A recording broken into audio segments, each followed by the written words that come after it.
Welcome back to my channel. তোমরা সবাই কেমন আছো? আশা করছি ভালো আছো।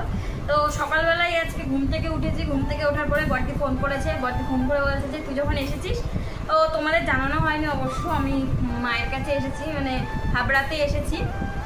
এসেছি তাও 2-3 দিন হয়ে গেছে।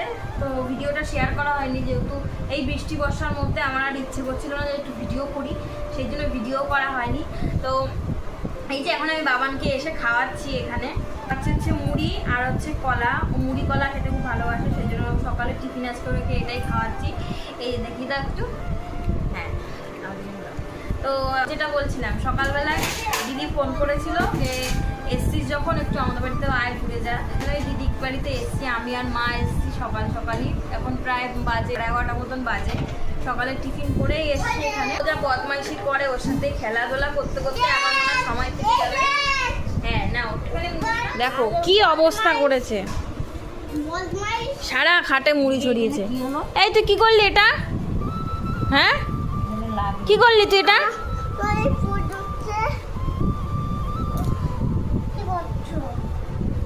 কোথায় লেগেছে বল? কোথায় উঠছে? কি রে পড়বি? এদিকে আয়। আসলি? কর্নফ্লাওয়ারটা দিই। এই যে বাবানকে নিয়ে একটু বেরোবো ওই পোলিও খাওয়ানোর জন্য। এই যে আমি রেডি, এই যে বাবানও রেডি এখানে।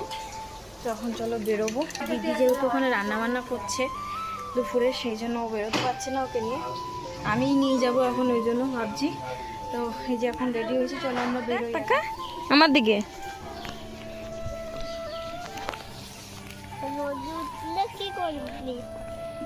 এদিকে বাবান আর আমি বেরিয়ে পড়েছি পোলিও খাওয়ানোর জন্য। বাবানকে পোলিও খাওয়াতে হবে, ওই জন্য। কুকুর তাড়াচ্ছে উনি।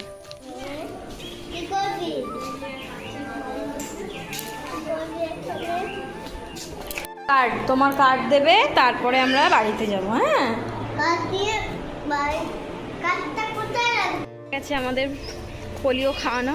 তো এখন আমরা বাড়ি থেকে যাচ্ছি। এই যে বাবা, এটা হলো আমাদের সারদা ভবন। এখানে বাচ্চাদের ওষুধ প্রেগনেন্সি মহিলাদেরও দেখে, আর বাচ্চাদের পোলিও দেওয়া, ইঞ্জেকশন দেওয়া এখানে হয়, সব কিছুই। তো দিদি এখানে এই যে পকোড়া দিয়ে গেছে, পকোড়া ভাজছিল। আমি বাবানকে নিয়ে একটুখানি ওই মাতৃসদনে গেছিলাম ওকে পোলিও খাওয়াতে, তখন থেকে চলে এসে ওকে এই যে স্নান টান করিয়ে দিয়েছি একদম। এখানেও স্নান হয়ে গেছে। তো এসেই এই যে ফ্রেশ হয়ে গেছি।